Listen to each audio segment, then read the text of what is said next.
क्या तेजस्वी यादव जो अपने आप को नेक्स्ट जनरेशन का नेता बताते हैं, जो युवा नेता है वो युवा नेता, क्या उनको खड़े होकर आज नहीं बोलना चाहिए कि मैं भारत की बेटी के लिए खड़ा हूं, मैं भारत की महिलाओं के लिए खड़ा हूं?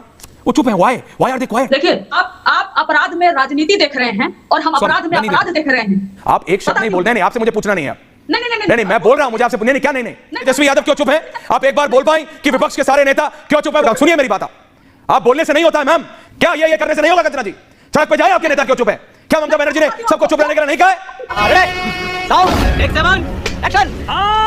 क्या तेजस्वी यादव जो अपने आप को नेक्स्ट जनरेशन का नेता बताते हैं, जो युवा नेता है वो युवा नेता in comparison to everyone else in the complete opposition, क्या उनको खड़े होकर आज नहीं बोलना चाहिए कि मैं भारत की बेटी के लिए खड़ा हूं, मैं भारत की महिलाओं के लिए खड़ा हूं? वो चुप है। Why are they quiet? Good question. देखिए ऐश्वर्या जी, प्लीज बताइए। आप अपराध में राजनीति देख रहे हैं और हम अपराध में अपराध देख रहे हैं। अच्छा बात नहीं है। मैं अपराधी देख रहा हूं। अरे कहना क्या चाहते हो? मैं कह रहा हूं प्रेशर बनाने की जरूरत है सरकार को, प्लीज बोलिए। और हम अपराध में अपराध देख रहे हैं, इसलिए हम पश्चिम बंगाल को भी जो घटना हुई है वो शर्मसार कर देने वाली घटना है और उसको सख्त से सख्त और जल्द से जल्द सजा मिलनी चाहिए, ये हम कह रहे हैं। लेकिन आप कैसे डिनाई करोगे? महाराष्ट्र में दो बच्चियों का स्कूल में रेप हुआ। क्या बच्चियों का रेप होना आम बात है? क्या उस पर आपको नहीं बोलना चाहिए? बीजेपी के प्रवक्ता को नहीं बोलना चाहिए? बीजेपी के प्रवक्ता को यह मांग करना चाहिए कि महाराष्ट्र की गवर्नमेंट, वहां का मुख्यमंत्री इमीडिएटली रिजाइन करे। क्या रेस, क्या जेंडर, क्या स्थान, आप राज्य और सरकार देखकर आप ये बताओगे कि कौन सा घटना हो रही है? सब है जो बंगाल में हुआ उसके लिए कुछ नहीं। इतना घिनौना हरकत, bye bye tata goodbye, इतना घिनौना हरकत बंगाल में हुआ कि पूरे देश के मेडिकल स्टूडेंट, डॉक्टर जो आज सड़क पर हैं, जिसको देश की सबसे ज्यादा जरूरत है। लेकिन हम ऐसे नहीं हो सकते कि बंगाल में हुआ तो हम बोलेंगे, वहां की सरकार को घेरेंगे, यूपी में हुआ वहां पर चुप रहेंगे, बिहार में एक दलित लड़की का 22 साल की दलित लड़की का मुजफ्फरपुर में रेप हुआ, लेकिन क्या मजाल है तो उस लड़की के लिए कोई आवाज उठा सके? पूरे देश में ये क्राइम बढ़ा है सर। ये सुप्रीम कोर्ट ने इसको कहा, सुप्रीम कोर्ट ने पूरे देश के केसों को संज्ञान में लिया और कहा कि नहीं, अब हम आइसोलेट नहीं हो सकते, हमें सारे केस पर बोलना पड़ेगा। जब तक हम इनको बोलेंगे कि आपके देश में हो रहा है, प्रदेश में हो रहा है, ये हमको बोलेंगे, हम एक दूसरे पर एलिगेशन लगाएंगे, क्राइम नहीं खत्म होगा महिलाओं के प्रति। इसलिए हम कहते हैं बिल्कुल कंचना जी, मैं आज कोई किसी के ऊपर नहीं बोल रहा, रिलैक्स प्लीज, आपने अपनी बात की बिल्कुल। ऐसा कैसे हो सकता है? जो आप इतनी बड़ी बड़ी बातें कर रहे हैं कंचना जी कि राजनीति नहीं, मैंने आपका पॉइंट रखा कि हम राजनीति ढूंढ रहे हैं, हम अपराध में अपराध, आप अपराध ही ढूंढ रहे हैं। मैं कह रहा हूं चलिए आपकी बात को बड़ा करता हूं, तो कहां है आपके प्रदेश के नेता, कहां है तेजस्वी यादव? आप एक शब्द नहीं बोल रहे हैं, आपसे मुझे पूछना नहीं है। नहीं, मैं बोल रहा हूं, मुझे आपसे नहीं, क्या नहीं। आपने पूरा 3 मिनट का भाषण दिया, आप एक बार बोल पाए कि तेजस्वी यादव क्यों चुप है? आप एक बार बोल पाए कि विपक्ष के सारे नेता क्यों चुप है? बकवास करती है हरामखोर। हो गया 3 दिन पुराना, लेकिन फिर भी वो तर्कसंगत है। कंचना जी और सुनिए मेरी बात, आप बोलने से नहीं होता है मैम। झूठ बोलो, बार बार झूठ बोलो। जाइए कलकत्ता में जनता के साथ, कलकत्ता भी मत जाइए, पटना में प्रोटेस्ट हो रहा है, वहीं चले जाइए। कंचना जी ऑडियो आप कीजिए, बोल रही हैं तो क्या ये करने से नहीं होगा? कंचना जी सड़क पे जाए, आपके नेता क्यों चुप है? क्या शाबाश बेटा, ममता बनर्जी ने सबको चुप रहने के लिए नहीं कहा? Once more! केस में मोदी जी क्यों चुप है?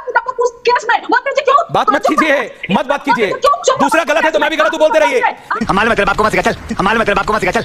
कलकत्ता में जो हुआ वो तो हुआ है, महाराष्ट्र में भी एक बहुत बड़ी घटना घटी है। आपको ये भी बताओगे कि उत्तराखंड में एक नर्स के साथ भी बहुत बड़ी घटना घटी, उत्तर प्रदेश में भी घटनाएं हो ही रही है। देखिए, मैंने सारे उन राज्यों का नाम ले लिया जहां बीजेपी भी है, जहां बीजेपी नहीं भी है। लेकिन सबसे बड़ी बात, जब आप तेजस्वी यादव जी की पार्टी के प्रवक्ता से भी बात कर रहे थे, तो मुझे सबसे ज्यादा शर्म इस बात पे आ रही है कि इनके खुद की 2 बड़ी नेत्री, 2 महिलाएं, इनके घर की 2 बेटियां, आपको याद होगा तेजस्वी यादव की दोनों बहनें चुनाव लड़ी। चुनाव के बाद ये बंगाल का जब प्रकरण आया है, तो जितनी ऐसी महिलाएं थी जो समय बड़ी बड़ी बातें करती थी, और इनकी एक बहन जो विदेश में रहती थी, भारत में आके इस बार चुनाव भी लड़ी। भाई भारत की बेटी हो, बिल्कुल उनका हक था, चुनाव लड़ी। लेकिन कलकत्ता के मुद्दे पे दोनों बहनें गायब है। क्यों?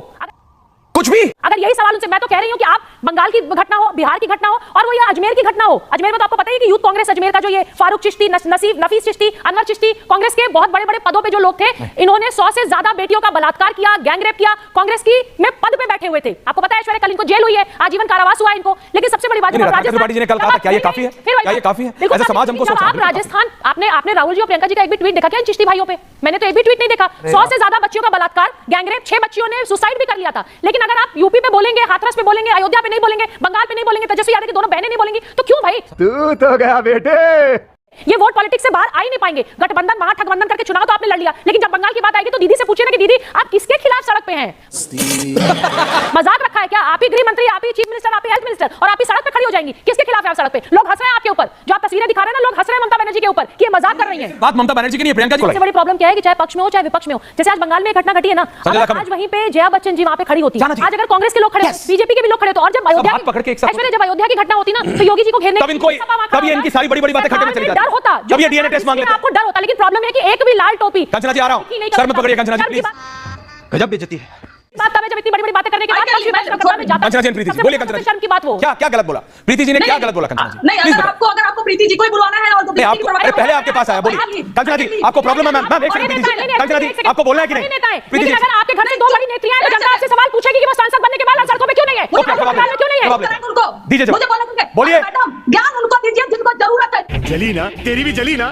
चिन्मयानंद को बाहर निकालने वाले, आचार्य बापू को, बाबा राम रहीम को बाहर निकालने वाले बड़ी पूछेंगे मैं आपको ज्योग्राफी पढ़ाने लगेंगे, आप ज्योग्राफी एक सेकंड बोलने दीजिए, एक सेकंड प्रीति जी, प्रियंका जी आ रहा हूं। चुप कर गया।